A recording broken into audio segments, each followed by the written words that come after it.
Wilfredo Sanchez is awakened by his alarm at 4 a.m. on January 8, 2018. He is up early for work this Monday morning. He slips out of bed, but immediately notices that his wife, Janice, is not there. Janice had worked the closing shift the night before at the Ross store in the Loop Mall in Kissimmee, Florida. Her routine would involve her leaving the store at around 12:30 a.m. and coming home at around 1 a.m. He tries calling her phone multiple times, but they all go straight to voicemail.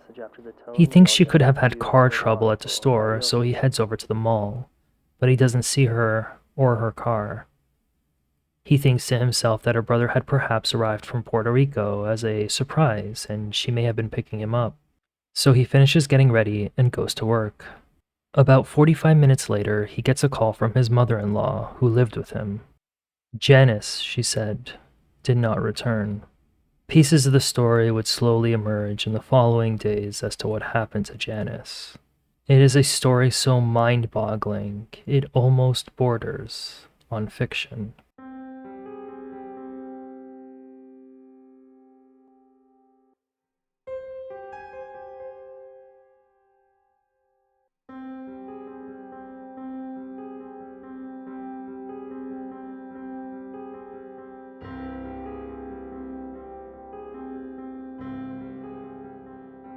It's 12:30 a.m. earlier that morning, and Janice Zangotita Torres and Elba Soto are finishing up their night shift at the Ross in the Loop Mall. Elba and Janice had been friends for about a year and a half, which was when Elba started working at the store.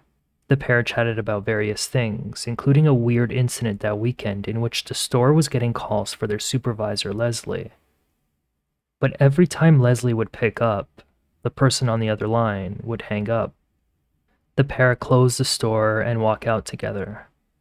"I'm going to get some milk before I head home," Janice tells Elba. They then go their separate ways. That was the last time Janice would be seen by Elba or any of Janice's family. Wilfredo had been married to Janice for 14 years. They trusted each other to such an extent that they would tell each other when they would purchase something on their joint bank account so that they could keep tabs on the balance to pay for expenses. So it was odd when Wilfredo's niece told him that there were regular attempts to withdraw money from their Chase bank account without him being notified. There was an attempted withdrawal of $500 and $200 that morning. That's when he knew something was wrong with Janice, because she would have known that there were insufficient funds in the account in those amounts. So Wilfredo told police, who were already called to the home at 2826 Osprey Cove Place on the morning of the 8th. Police reported Wilfredo being extremely nervous and observed the mother crying and saying that she feels something is wrong. Meanwhile, on a clear and sunny day in Ormond Beach, Florida, Richard Josie, a technician for telecom service provider Spectrum, is heading for work at about 8:45 a.m. As he's pulling into 125 Bennett in the area of Bennett Lake and Tomoka Avenue, he sees a body on the side of the road. He gets out to see if he could help, but later told investigators there was nothing he could do. He saw that her fingertips were blue, her hands were bound with zip ties, and she had a black plastic garbage bag duct taped over her head. She was missing her left shoe. He then calls 911. Wilfredo arrived on the scene but couldn't identify her immediately. The medical examiner found blunt force trauma to her head, but she ultimately died by asphyxiation from smothering. The tape had been wrapped so tightly around her head that it deformed her face. Her nose had been pushed far up and to the side. Her lips were mashed to where there was no real shape to them. When the bag had been removed, they saw her mouth open with the bag lodged deep inside her esophagus as she attempted to take a breath in. It was Janice, and she suffered until her final breath.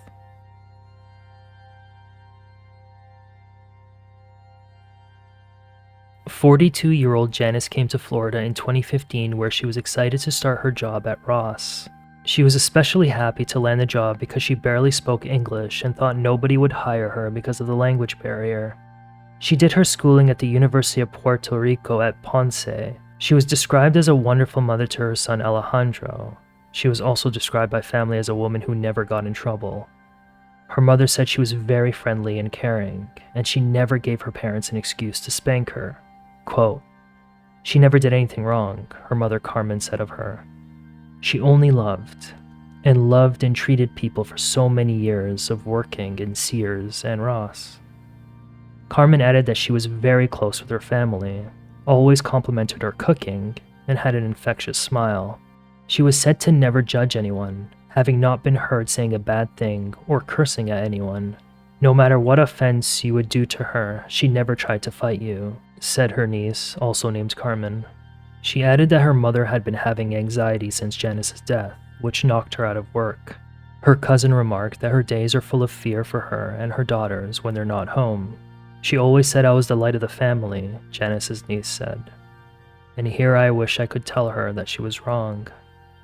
She was the light, after all. So, if that was the case, then who would have it out for Janice? Especially to this degree of violence. Based on Wilfredo's tip about the suspicious banking activity, police tracked down the ATM where the original transactions took place and requested the surveillance footage from the time Janice's debit card was used. In the footage, they saw an individual wearing a knitted hat pulled over their face, a tan hooded winter jacket, black gloves, blue jeans, and flats. They discovered that on the morning of Janice's disappearance at 1:28 a.m., a $500 withdrawal from Janice's account was attempted at a Chase Bank ATM. A minute later, there was a $200 withdrawal attempt from another of Janice's cards. A day later, at 1:43 a.m., a $500 withdrawal attempt is made. The next day, at 12:54 a.m., another $500 is attempted. It's unclear which withdrawals were successful and how much the person made out with.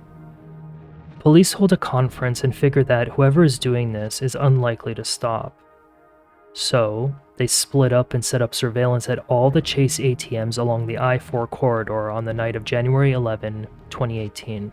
At 12:50 a.m., Orange County Police Officer Chris Titley and a work partner were sitting in their unmarked patrol car facing the Chase Bank in the public shopping center at South John Young Parkway and Americana Boulevard when they see a female emerging from the north side of the McDonald's through some bushes. The woman walks up to the Chase ATM and begins using it. Police got out of the car for a closer look. They confirmed that this is the person they are possibly looking for. She was wearing the exact same tan hooded winter jacket, blue jeans, and flats. They arrest and bring 35-year-old Ishnar Ramos Lopez to the police station. While she's being apprehended, she spontaneously tells the arresting officers that she was dropped off by her roommate, 22-year-old Alexis Ramos, who was driving her gray Mitsubishi Mirage. Alexis by then had already fled the scene, but the car was located minutes later at Ishnar's apartment at 5112 Millennia Waters Drive in Orlando. Alexis and his girlfriend, 22-year-old Gloriane Marie Montez, were later located using cell data tracking at a Days Inn in Orlando and were arrested. A search warrant was obtained for Ishnar's apartment in the meantime. If there was any doubt as to whether they had the right people, the search of the residence completely obliterated it. Nearly every conceivable piece of evidence you could ask for was located in and around the apartment. In a dresser were Janice's wallet, cell phone, her driver's license, her social security card, her bank information, receipts with banking transactions, zip ties, and duct tape.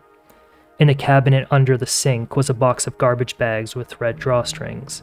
In the fridge was the gallon of milk Janice had purchased on the night she disappeared. Also in the apartment were the 2 drones Janice bought as Christmas gifts. In the trash outside of the apartment was Janice's left shoe. The only other pieces of evidence that seemed missing were Janice's clothes. "I'm wearing her clothes," Ishnar told interviewing authorities about Janice's clothing. "I don't want this. I don't want the shoes. I don't want the coat. I don't want the scarf." The jacket was Wilfredo's gift to his wife.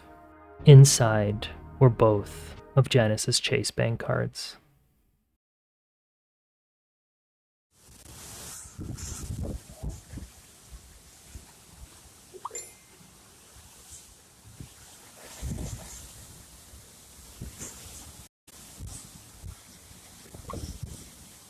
Ishnar Ramos Lopez came to Orlando, Florida on November 21, 2017 after the epic storm known as Hurricane Maria ravaged her native Puerto Rico in September of that year. According to Pew Research, the hurricane, which killed nearly 3,000 people on the island, was in part blamed for a mass population exodus of 3.9% from the U.S. territory in a single year. That included Ishnar. Ishnar had lived on the mainland US before, including in Chicago and in Orlando between 2009 and 2012, before returning to San Juan in the island of Enchantment. According to her, she had done her schooling in Spain and China and was a member of the Chamber of Commerce in Puerto Rico. Besides being into gaming, basketball, American football, and CrossFit, she was obsessed with makeup. She had been working in the cosmetics industry for 19 years when she was arrested, with roles including account manager and artist. She said she was an image consultant for the Miss Universe Puerto Rico pageant under Trump management from 2013 to 2015, and claimed to have worked on hair and makeup for the performers on the 2017 music video Despacito, one of the highest viewed videos on YouTube with 8.3 billion views at the time of publication. She said the video brought her attention to build her clientele, improve her work opportunities in the industry, and effectively sidelined any aspiration she had of becoming a lawyer. In her YouTube profile bio, she writes about the confidence makeup gives her. Makeup may not change the world or even your life, but it can be a first step in learning things about yourself you may never have discovered otherwise. By Saturday, January 6, 2018, she was a makeup artist at a makeup and cosmetics store called Sephora in the mall at Millenia and was living at the apartment at 5112 Millenia Waters Drive. In the apartment lived Alexis and his girlfriend, Glorianne Marie. On this day, they are planning something.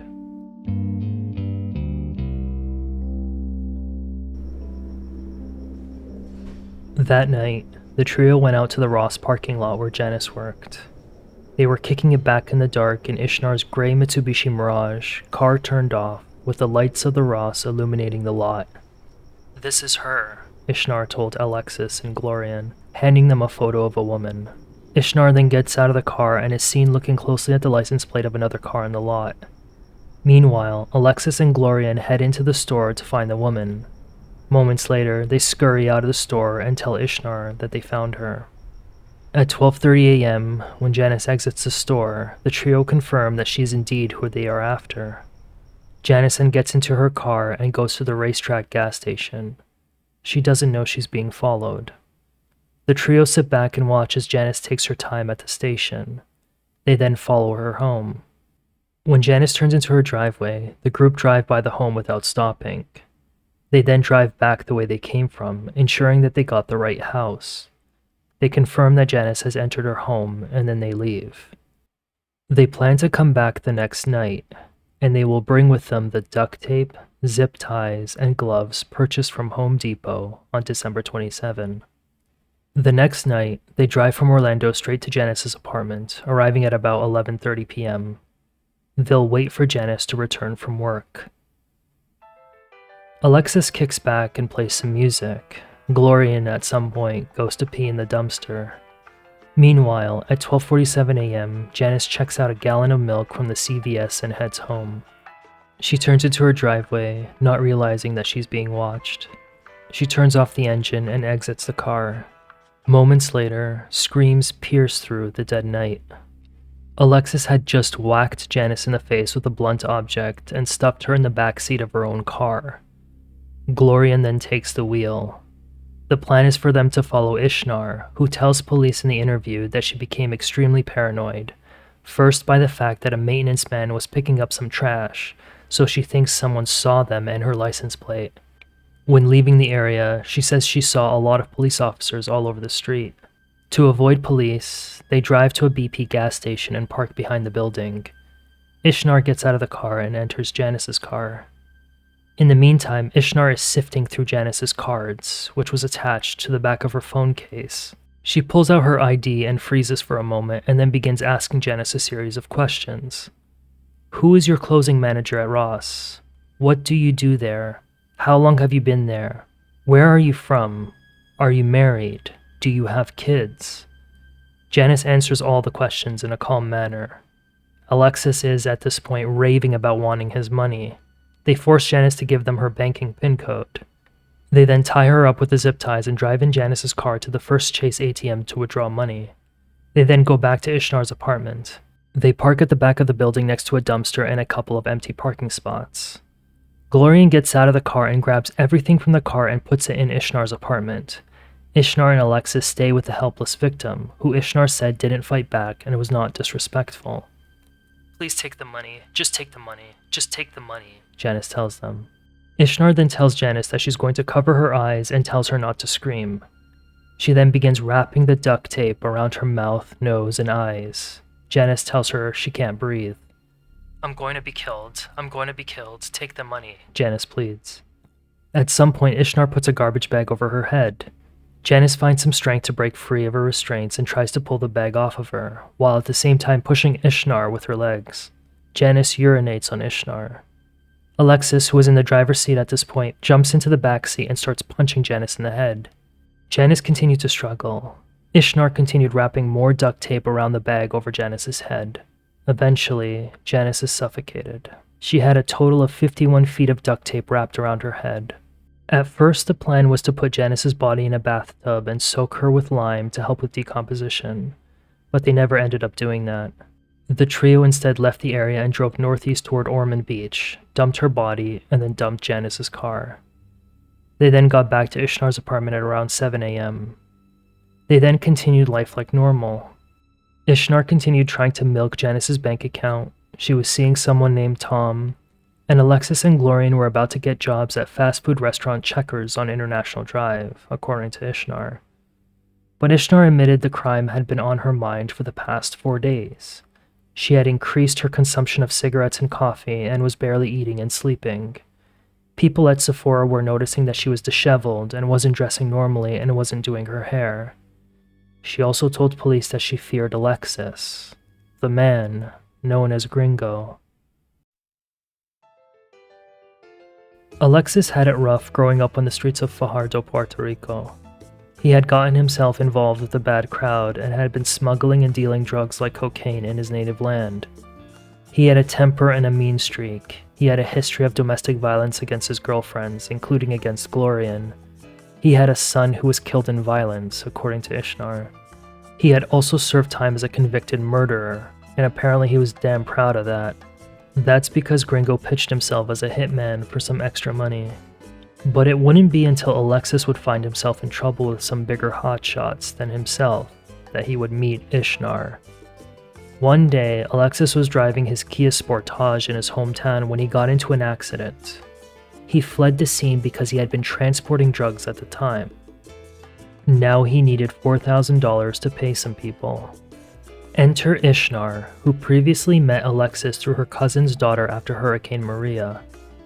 The two met face to face. Ishnar heard about his reputation as a strongman and wanted to hire him for $3,500.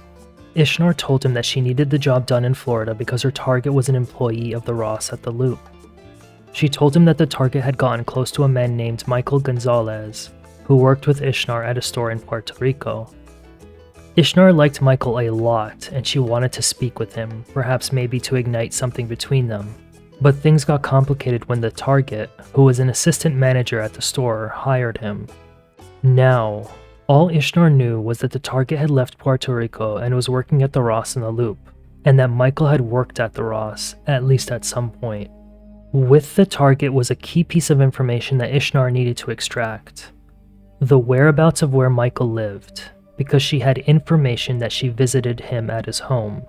In other words, Ishnar believed that this woman was getting in the way of her love interest. Ishnar agreed to pay for the flights, accommodation, and meals of Alexis and his girlfriend to complete the job. He agreed. Ishnar then went to the Banco Popular, took out some of her own money, and booked the flights for December 26 for Alexis and December 28 for Glorian. Ishnar was willing to live with complete strangers, including a convicted murderer, for days to get what she wanted. A small price to pay for her, it seemed. The plan, according to Ishnar, was to simply figure out from the target where Michael lived so she could speak to him. Alexis had actually proposed that they simply dress up as cops and go to her house and ask for Michael's whereabouts. Instead, they somehow settled on kidnapping. On December 27, the day Alexis arrived in Florida, Ishnar and Alexis went to the Home Depot and purchased the zip ties, gloves, and duct tape. Then they lounged around at Ishnar's place, formulated the plan, and prepared for a night to strike. Ishnar already did all the intelligence gathering. She already knew where the target worked, she knew her name, and she had images and descriptions of her. Now all they needed to do was get visual confirmation, which Alexis and Glorian got when they went into the store on Saturday night. Or at least they thought they did. After Ishnar got into Janice's car at the BP gas station, with Alexis on her case about needing his money, Ishnar likely felt the bottom of her heart give out, the sounds of voices drifting away as her vision and concentration narrowed. Hands shaking, she held up Janice's ID and didn't even notice the photo on the card because there was only one thing she could focus on: the name Janice. Ishnar then started interrogating Janice. Where do you work? Are you married? Do you have kids? Who's your supervisor? And finally, do you know Leslie Rivera? It turns out, Janice did know a Leslie, because Leslie was her supervisor, but her supervisor's last name was not Rivera. It just so happened, by some freak coincidence, that Leslie at the Ross in the Loop shared the same first name as the actual Leslie Rivera, who was the supervisor at the Ross in the Town and Country Mall 13 minutes east. Janice, to the trio, looked just like Leslie Rivera, the target who actually knew Michael Gonzalez. When they called on Saturday before their dry run to confirm that Leslie was working at the Loop, they failed to confirm that it was the Leslie they were actually looking for. Janice Zengotita Torres was the victim of a brutal case of mistaken identity. Janice's attempts to break free from her captors was, according to Ishnar, what likely sealed her fate, given she was sandwiched between a convicted murderer and a woman scorned in full-on panic mode. Ishnar told police that she's glad she never saw her face when she was being smothered. They then haphazardly dumped her stuff in Ishnar's apartment and the trash outside of her complex, drove some distance to dump her body, and ditched the car. Ishnar then needed to focus on paying the convict, so she attempted to drain Janice's bank accounts. The trio then went on about their lives. Ishnar had tried in her initial interview to pin the blame on Alexis for making her go through with the killing. She told police that she was scared of him. She wrote letters to the court professing her innocence and had asked for a hearing to replace her court-appointed attorney on the basis that he was a, quote, lousy, mediocre man who should be thinking about retirement. He's stubborn, he won't listen, does not care about my needs, and the fact that I've been on lockdown for months and I have not seen my family due to this biological man-made virus. But then she changed her mind about Alex's guilt in a bizarre letter to the court dated December 12, 2020. Your Honor, I ask you with all my heart to release Alexis Ramos Rivera. I assure you that he is not guilty of everything. Why I wait too long for this? Because my consciousness is killing me and he is innocent. And then, in a letter dated April 4, 2021, she would straight up confess to it. I was the one who killed her. He is innocent. Sorry for my changes of moods. It is important to note here that her defense argued that she has suffered with mental health issues for a while. In some letters, Ishnar wrote that she had been suffering from depression, anxiety, and suicidal thoughts. The defense focused on trying to prove that it wasn't first-degree murder, that Ishnar and her compadres did not plan to kill Janice. Gloria Marie Quinones Montez took a plea deal in exchange for testimony about what happened. She was handed a prison term of 22 to 25 years for second-degree murder and carjacking. Alexis Ramos Rivera and Ishnar Ramos Lopez were found guilty of first-degree murder, kidnapping, carjacking, and robbery. They were both given life without parole. Over a mistaken identification, and in the end, it appears to be a lover's triangle. Wow. On January 25, while in jail, Glorian found out she was pregnant. She was scheduled to give birth on September 16, 2018. Days after the murder, Ishnar said her boss spoke to her about an opportunity to become the manager of a new Sephora store that was opening that year in Winter Park. Since then, she had been writing to the judge in the case about setting a reasonable bond so she could go to work until trial. "I'm not a flight risk, nor an escape risk," she wrote in one letter. "It is really frustrating seeing these inmates getting released and coming back to county jail a few days later. These women have no goals, no ambitions into bettering themselves and adding something positive to our society. I feel I have been robbed of my life, my career. All I know is how to work, inspire, motivate, and empower women as a makeup artist and hairdresser. The reality is that I have become miserable, bitter, feeling smitten, distressed, and chastised." At the end of the day, Ishnar, unlike Janice, will get to live. Thank you so much for taking the time out of your day to listen to me narrate this story, which is built from the primary sources. Special mention must go to the reporters who report on the cases so we know about them, and to you guys for providing your perspective. Be well, engage in acts of charity, and don't be Alexis, Glorian, or Ishnar.